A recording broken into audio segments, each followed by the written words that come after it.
Hi guys, it's me, your negosyanteng Tikapu, and welcome sa Kwentong Rentals. Piyesta ngayon sa Nagas, kaya lahat may gusto, may upuan, may lamesa at syempre may kantaan.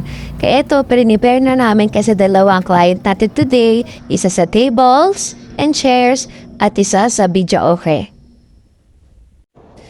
Alam nyo guys, share ko lang ha. Sa tuwing may nagre-rent sa amin ng tables and chairs, hindi natatapos to ng trabaho.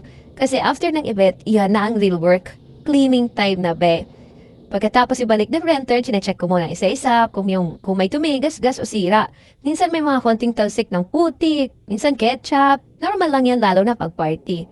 Tapos inilinis ko na agad gamit lang ang mild soap and water.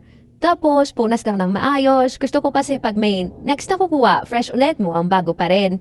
May mga upuan na plastic, kaya okay lang siyang basain. Pero medyo nagaano lang kasi yung table.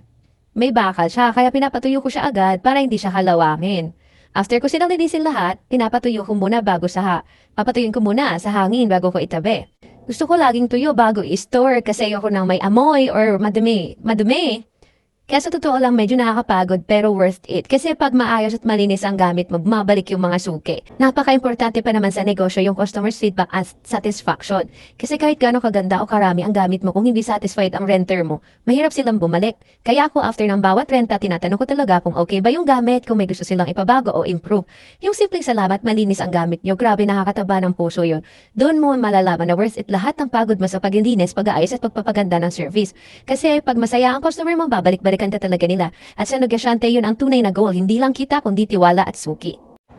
Kaya sa Kwentong Rentals si Negosyanteng Tikapu, hindi lang basta renta, may malasakit, alaga at ngiti sa bawat serbisyo.